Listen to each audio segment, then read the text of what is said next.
Hey, welcome to the Black Knight Nation podcast. I'm your host, Sal Interdonato. The Black Knight Nation podcast is brought to you by Higher Echelon, run by Joe Ross, former Army officer, former Army fullback, former Army assistant coach, guest on the Black Knight Nation podcast. Check out our Black Knight Nation YouTube channel where we have, I just loaded up, thanks to Seth Mendelson, I loaded up Kane Udo's press conference. We're going to get Caleb Fortner's press conference up there later too. We have, Trent Steelman was our last guest on the Black Knight Nation podcast. Good podcast. Take a listen to that. Check our website out. Check out Seth's recap coming up, photos, breakdowns of plays, all that kind of stuff. But we want to talk about today's game. 19-0. Army loses to Troy. The first time Army shut out at Michie Stadium since 2003. Now, if I do the quick math, that's 20 years ago they were shut out in September of 2003 by South Florida, I believe. So, man, the weather was ugly. The football was ugly on Army's side, especially on the offensive end.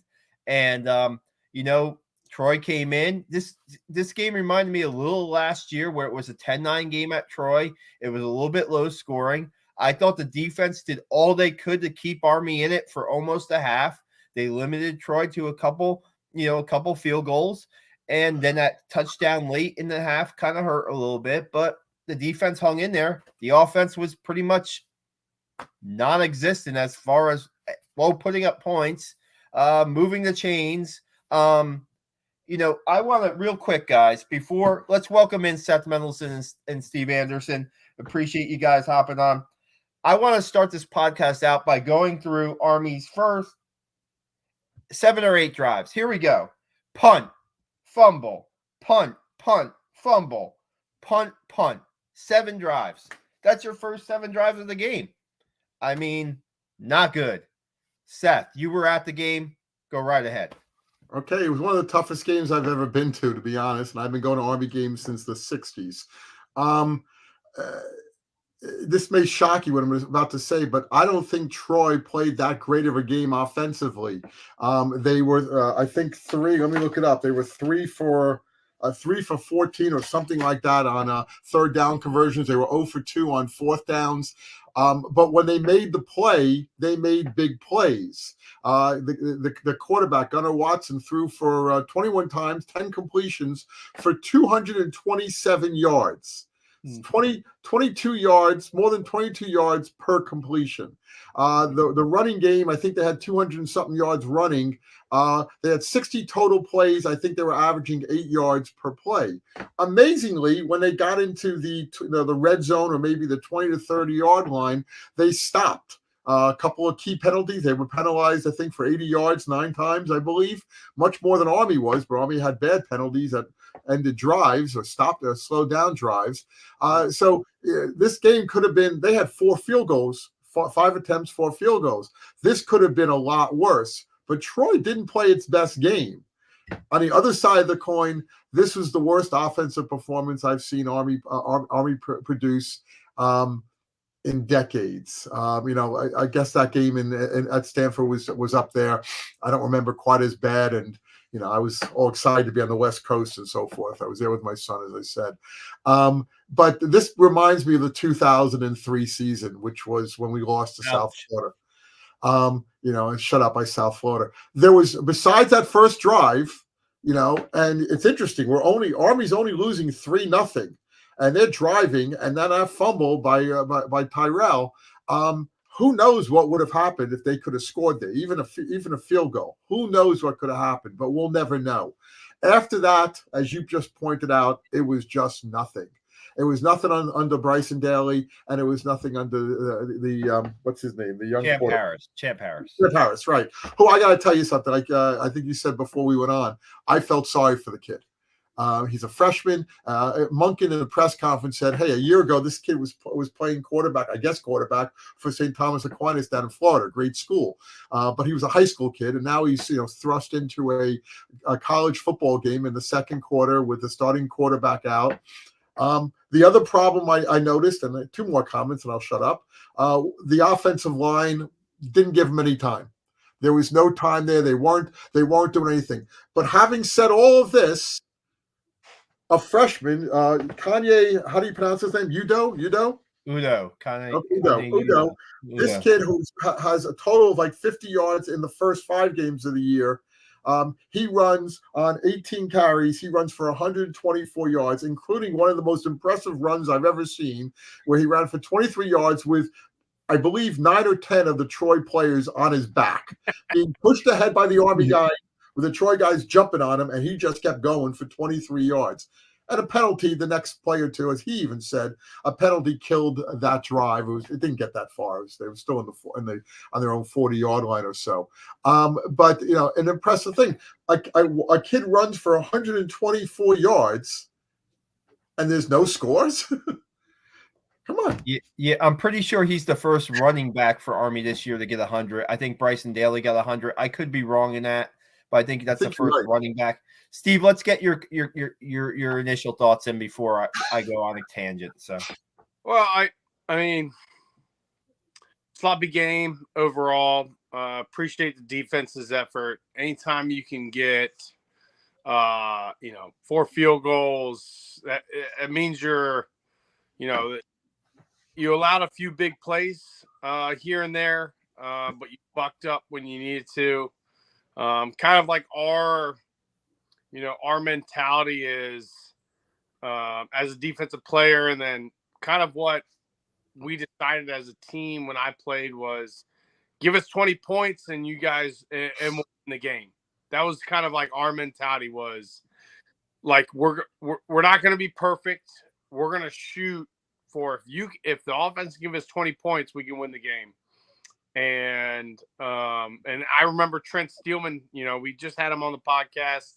I remember Trent Steelman telling me when he was a sophomore, hey, hold him under 20. I promise you we'll win the game. Hold him under 20. I promise you we'll win the game.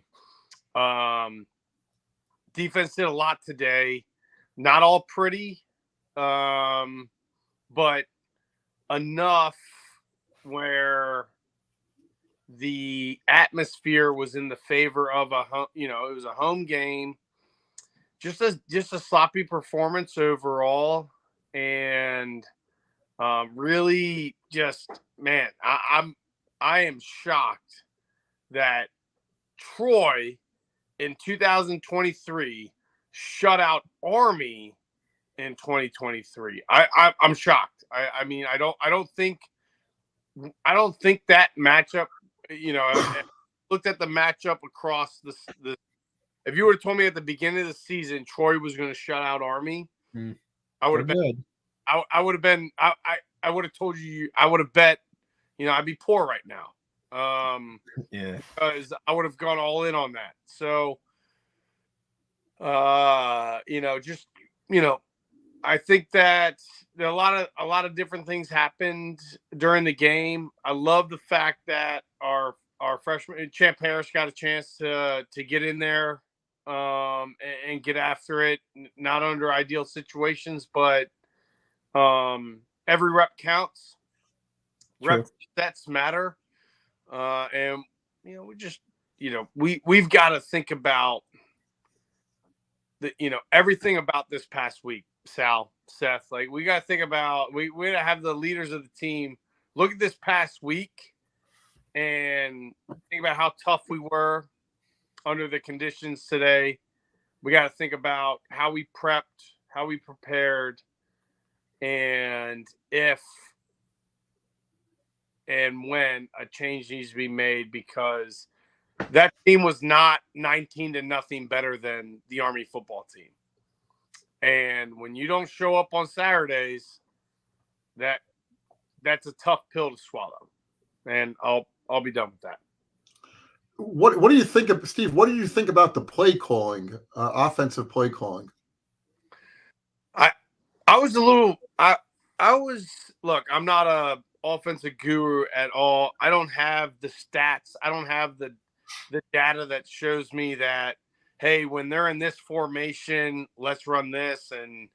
And I honestly, defensive mindsets are very reactive. Hey, when they line up in these sets and they're on this yard line, this is the percentage they're going to run these plays.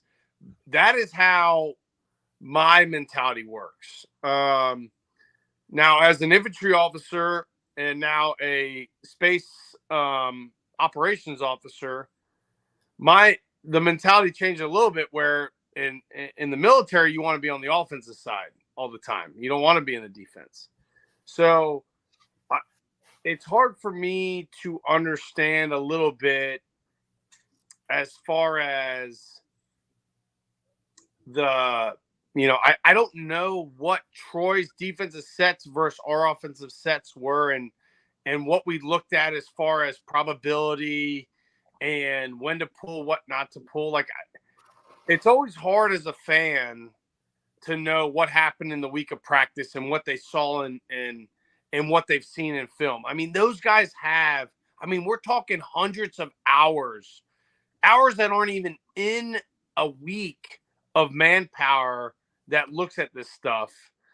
So I just can't think that me watching a game on Saturday can have a better solution. But I just feel like, look, and I always, this is what I go to. Like, this is me as a player, and like, whatever it was, the seniors and the leaders of that team need to figure it out, because I know I feel down in my heart.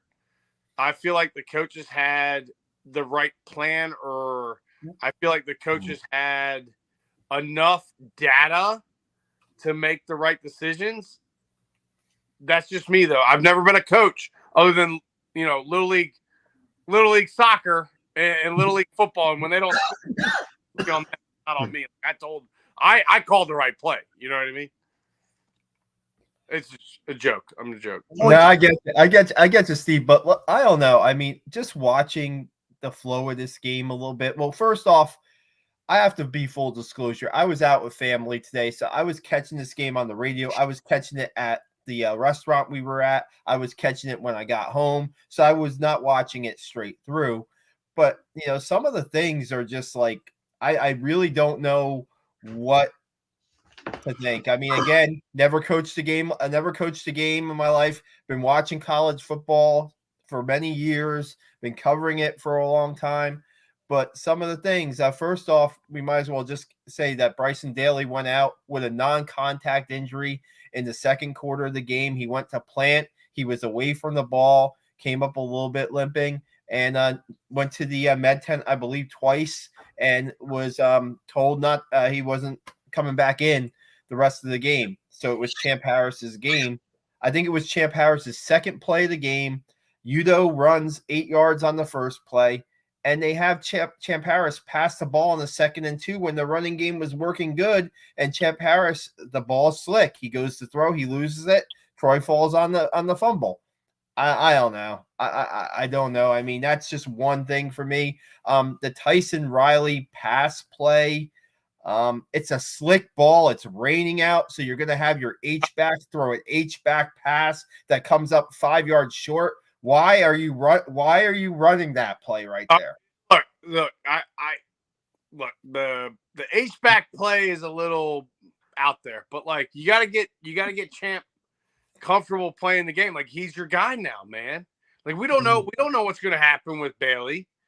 It may be more serious than we think, Sal. And we're with Champ. Oh, it is. No, I think Harris is your quarterback at LSU. I would think. That's just me. Maybe we don't know what Bailey's situation is, but I mean, look, we can look at this all we want as far as, like, if he completes a slant for a touchdown, we're like, oh yeah, that's a smart play. They don't throw slants, Steve. They don't throw slants. They don't have Isaiah Austin, so they don't throw slants. Oh, God. I go to 4 plays that bothered me, and 2 were together. When Army recovered the fumble, I think it was Leo Lowen recovered it on a good on a 2-yard line. The very first play, Army lined up in a traditional shotgun offense. I don't understand that. You're lining up 3 yards, 4 yards deep in the end zone, and the potential for a safety is there. the guy, got the ball. He ran it out to like the 4-yard line. Army got called for a hold. The ball went back to the 1-yard line, half the distance, and he did the same thing. And again, Army was successful, but I don't understand that. Go underneath center, drive out 3-4 yards, 2 yards, whatever it might be. Give yourself some room. Those 2 plays. The third play was in the first half, Daly was still in there, 3rd and 8, and he hands the ball off. I believe he handed it off to Reed, and it was for 2 yards. And he's sitting there saying, "Is that the play you want at 3rd and 8?" No. And the most important play is, I believe, the first time we went for it on 4th down. Where was Jacoby Buchanan? He was healthy, I'm told. Yeah. Okay, he's not in the game. Instead, they give the ball to Kanye. I understand he's having a great game. I understand that. But this is in the second quarter. He wasn't having that great game yet. He was doing well, but not the great game.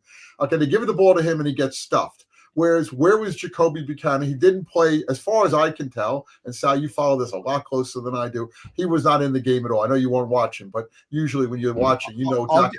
I'll do snap counts. Seth, last week against Boston College, he had 2 snaps. He played 2 snaps. 2. Okay, so something's going on there, obviously.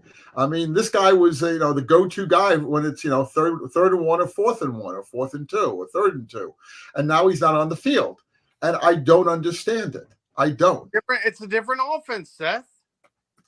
Okay, but again, if it's 4th and 1, get under center, hand the ball off to the guy who did it for us last year for every single time almost.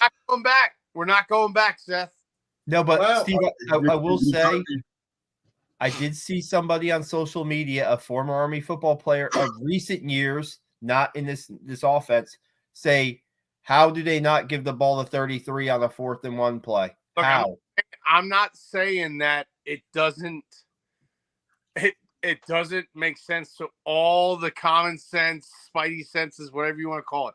It makes a lot of sense to us as fans to line up under center and give the ball to Jacoby Buchanan, who gets you a 1 or 2 yard gain every single time he's ever touched the ball, 99% of the time. It makes a lot of sense to us, okay?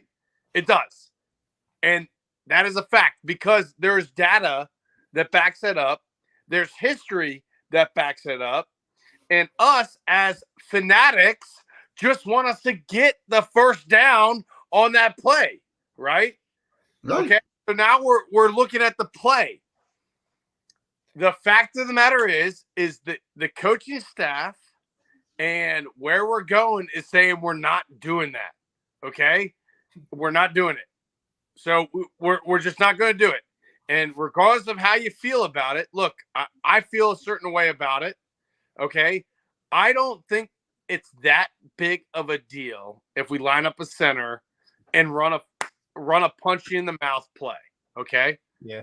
I agree that there has to be a certain aspect in my bloodline of Army football that has to be a part of it. Okay. There has to be a part of it that we get under center and we say, we need 1 yard. We want it more than you. And guess what? I don't care how big you are. Just the sheer will that we want it more than you. That's enough. Okay. Me as a middle linebacker, as an Army middle linebacker, I think the same way. If it's 4th and 1, I don't care. I'm going to stop you on 4th and 1. Okay. But reality is we are not going that route. And we have got to accept that as fanatics that we are going to do the shotgun on 4th and 1. Okay. And we're going to do the read option, or we're going to give it to Bailey or now Champ Harris, or we're going to run some kind of finesse play. And look, it's the first year. I keep going back to it. It's the first year. There's a lot of growing pains this year. Okay? A lot of growing pains. But go ahead. No, let me ask you this. I mean, the first year. You can go from the shotgun, right? But say you have Buchanan in the game, right? A, he's a decoy.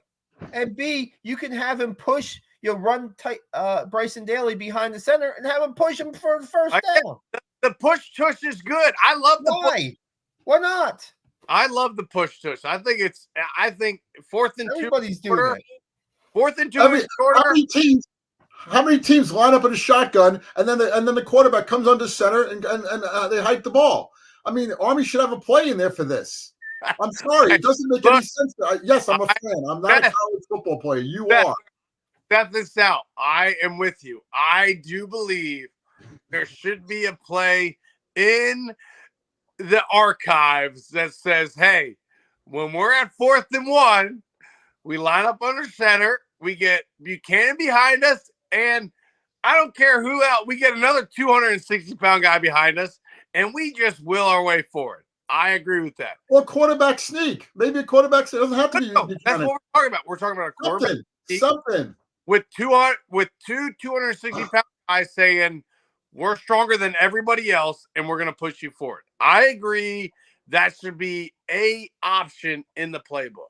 Okay. No, I got to tell you, I give the offensive line some of the blame for this game, but I sat there when this 4th and 1 happened. I didn't get it. And I said to myself, it's not their fault because the play takes so long to develop, and everybody from Troy was right there.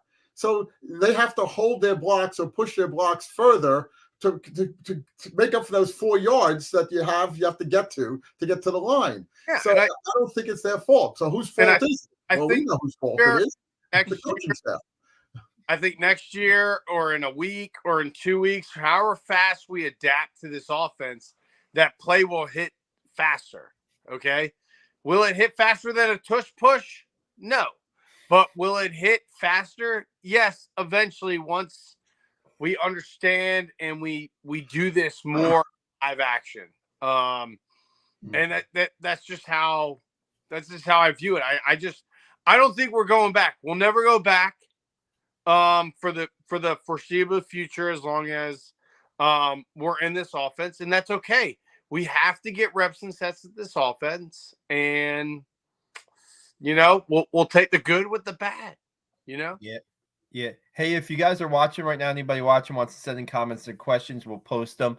I just had a thought that was fleeting for me, but I don't know. I just look at the 4th and 1 things and just Seth, like you said, you have to get those yards. Oh, Steve, I was going to say about the attitude of the Army football team that we're the tougher team. We're going to get that yard. We're going to stuff you on 4th down. We're going to stop you in the red zone. I thought that Troy had that mentality today. I thought Troy's defense brought that mentality today to Army, and they just were like, it was almost, it didn't feel like the Army was playing on their home turf today, really, to be honest with you. Watching that game, I felt like Troy came into an enemy territory and was fighting for survival. And that's how I felt they approached the game on their short yardage on offense and on defense, whereas like every inch counted.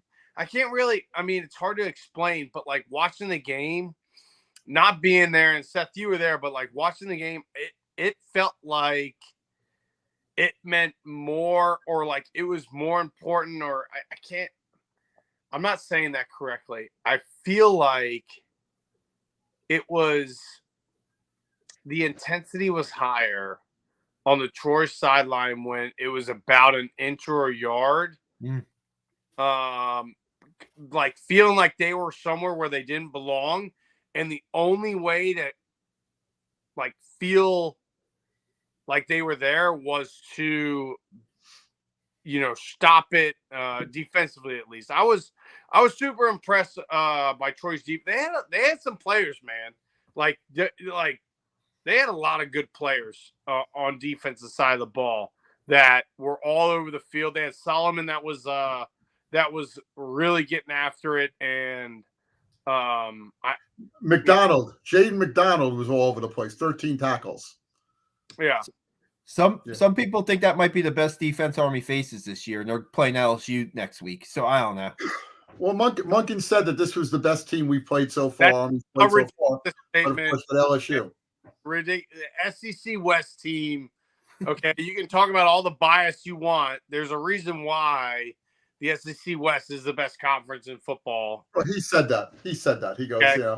He talked about LSU next week and how difficult they're. They're blue blood, and they're one of the top 10 teams year in and year out in college football. He got into that.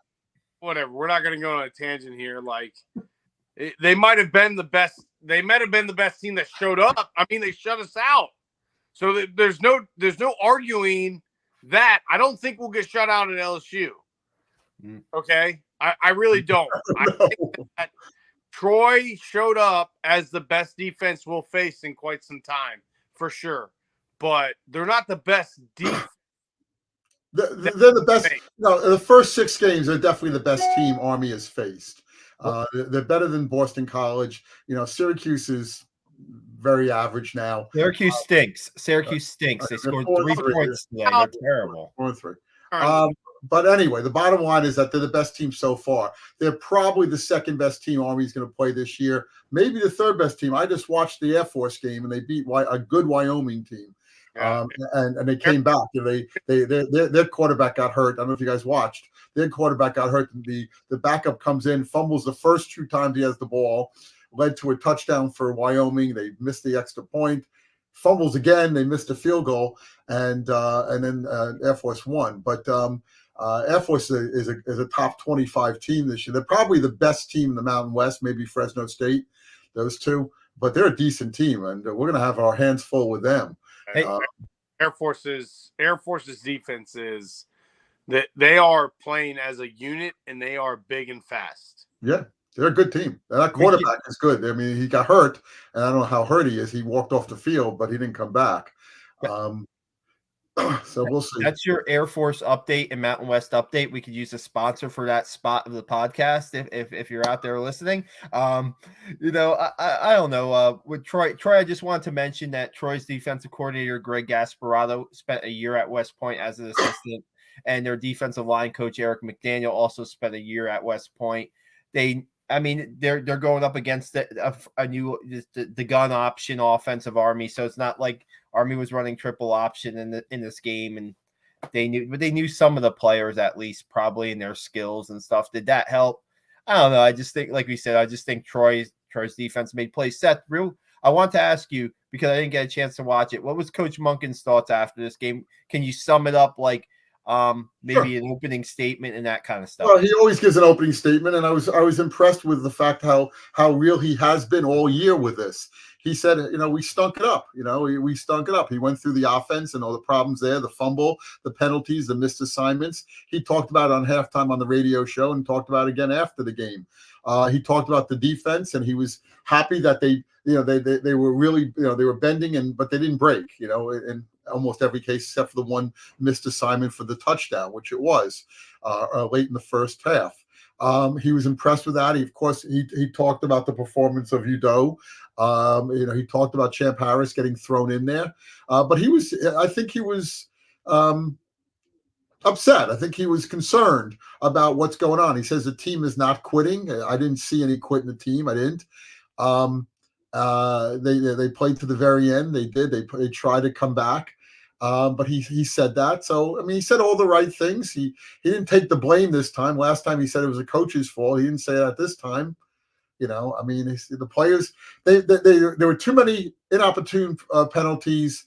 The fumbles, there was one interception was late in the game. And he said that. He goes, we lost to a better team. He was clear about that. But, getting shut out, he wasn't very happy. Yeah, ball security in this game was not at a premium from Army. The fumbles and just the loose balls, and I don't know, the one pitch that just rolled to Hayden Reed that he picked up, thankfully, and if a corner's on that alert, that could have went the other way. The offense, right? How many plays do you think the offense ran in Troy's red zone today? 20. No, how many? Troy's red zone? No, how many Army's offense? I don't think any. Did we get any? Sorry, I'm sorry. Army's offense, how many plays do you think they ran in the red zone? I don't think they were in the red zone, were they? They ran 4, and it was with 3 minutes left in the game. They finally got right. When they went instead of going for the field goal to break the shutout, they went for the fourth. They finally got into the red zone with 3 minutes left in the game.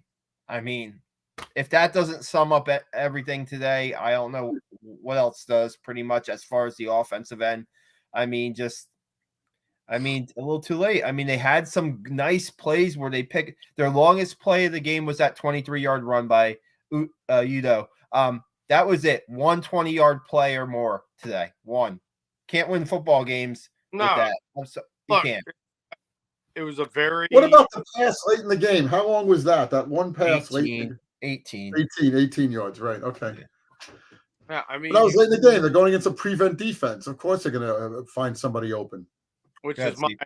I think the worst defense ever to ever play at any point of any game is the prevent defense. Like, just keep doing what you were doing all game. That's how you were winning the game. I agree. But no, it very yeah. If you are if you're an Army football fan that loves watching the triple option, very frustrating game. Defensively, I feel like it was. I mean, we were inspired.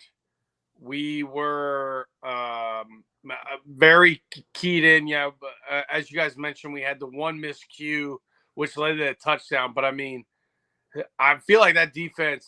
I know the score 19-0 doesn't seem very impressive, but for what they faced all day, I mean, that was a very impressive performance from the defense today, and very promising. The fact that those guys didn't stop, regardless of, it's always a interesting aspect or dynamic when the offense is playing poorly and the defense is out there a lot, or the defense or the offense isn't, whatever, or vice versa. It doesn't matter.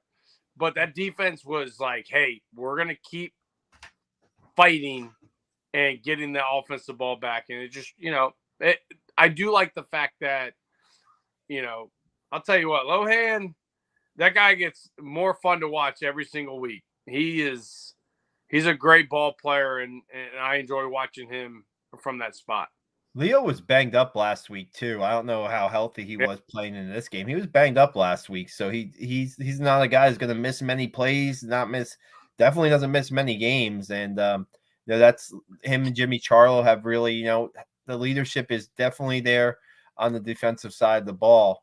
And I just wanted to wrap this podcast up real quick on where it's a halfway point now, right? Army's now 2-4 halfway through the season, and quite frankly, I think that.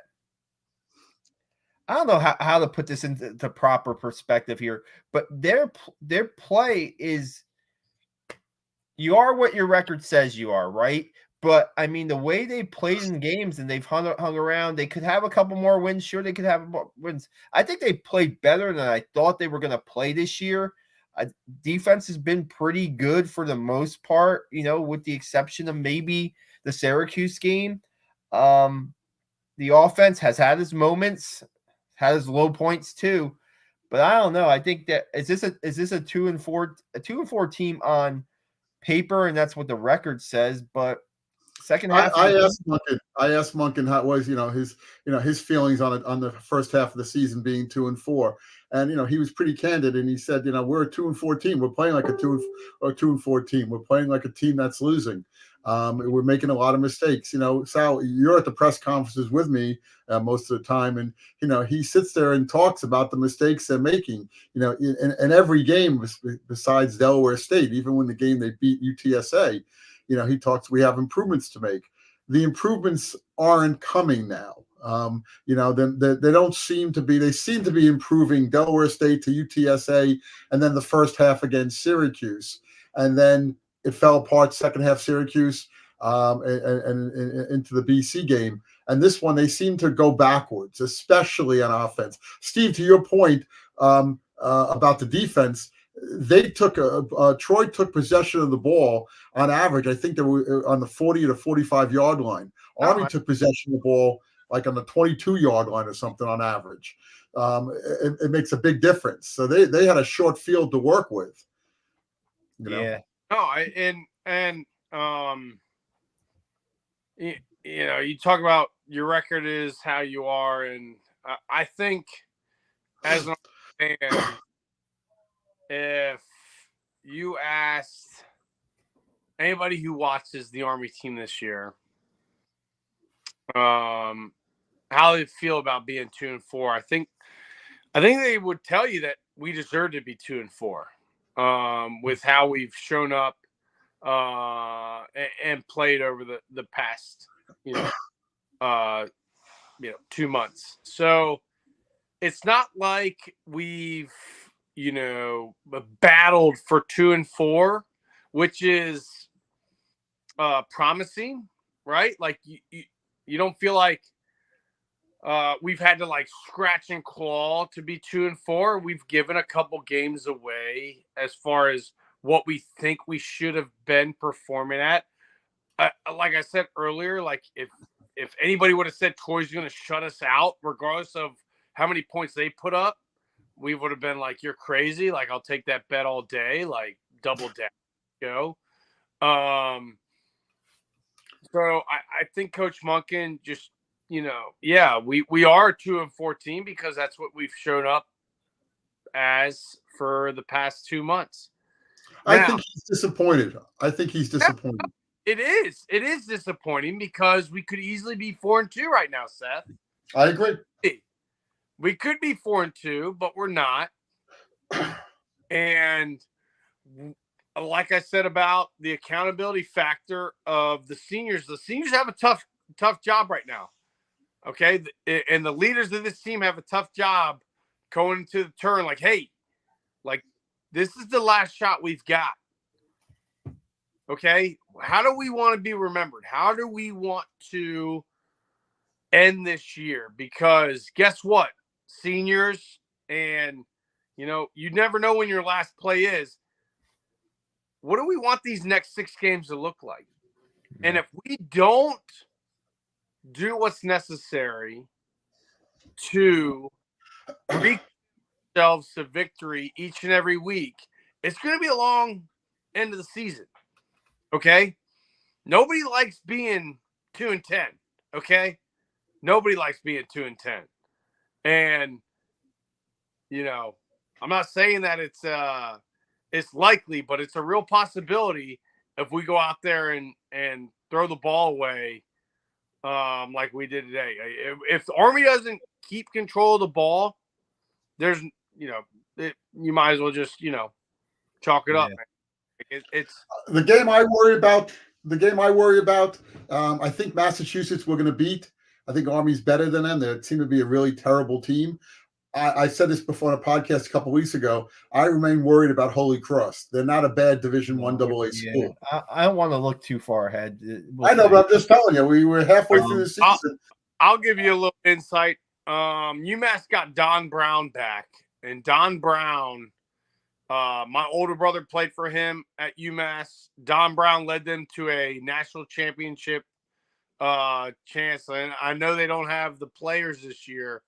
But I don't sleep on UMass at all because Don Brown's a coach, man. That guy, he was the Michigan's defensive coordinator for a while.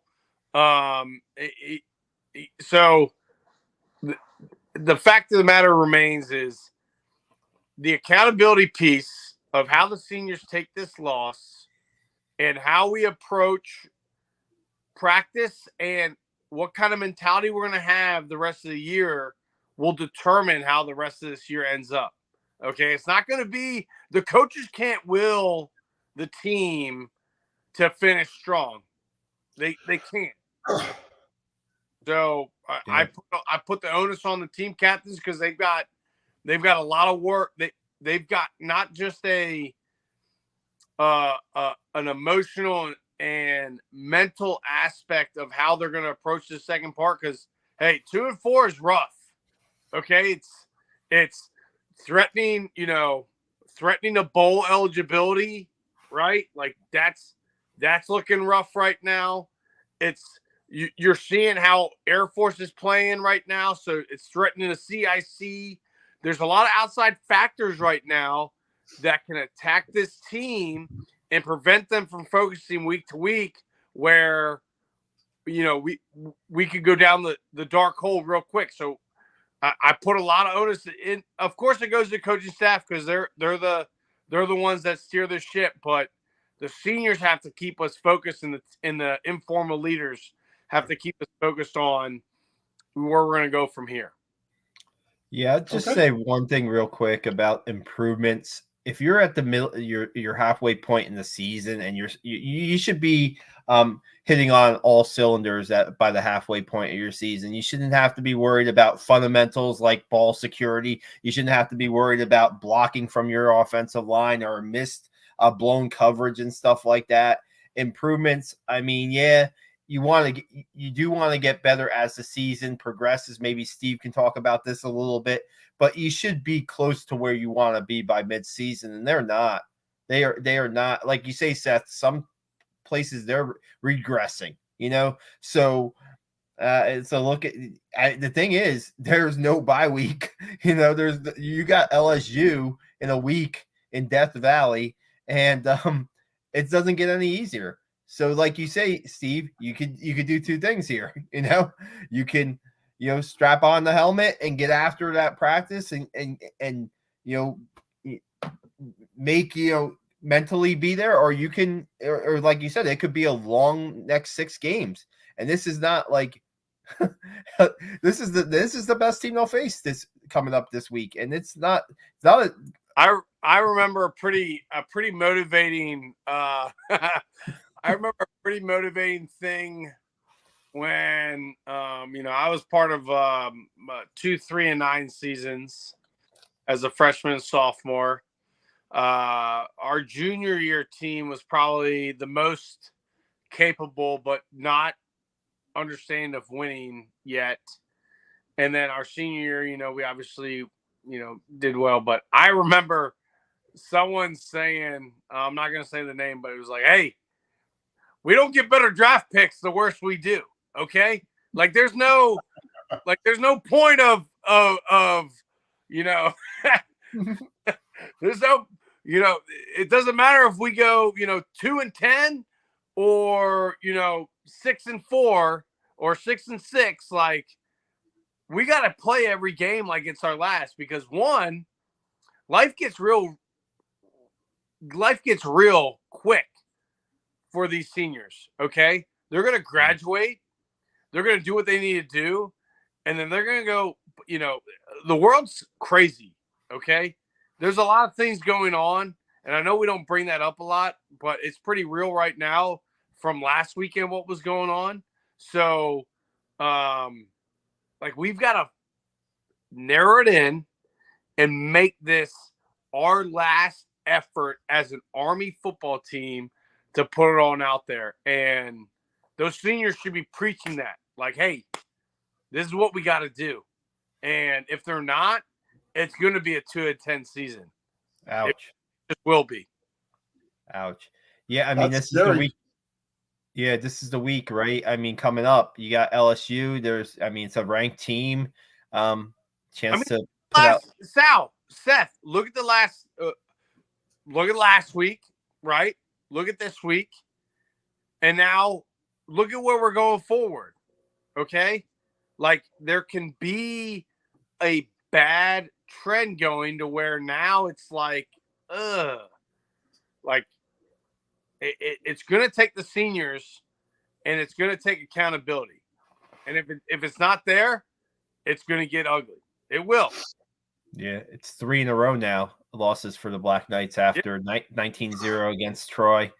And I think we dissected everything from on the offensive side, the defense, gang effort. It's going to be an interesting press conference on Tuesday as he talks more and more about LSU. So I'm interested in see what his comments will be on Tuesday. Yeah, we'll see. Thanks for everybody watching tonight. Like I said, give us a thumbs up. I mean, you may not like the result of the game, but can you at least give the YouTube channel a thumbs up and a subscribe? We really would appreciate it. And check our website out. Seth will have his game story. I'm getting more photos loaded up from the game. I'll do a quick thoughts coming up. It'll be a lot of stuff we said tonight. And hopefully maybe next Saturday night we'll have at least some positive things, more positive things to say about the Black Knights. Hopefully they put a good effort down in LSU, and it'll certainly be a challenge. So we look forward to that. Beat LSU. Let's go.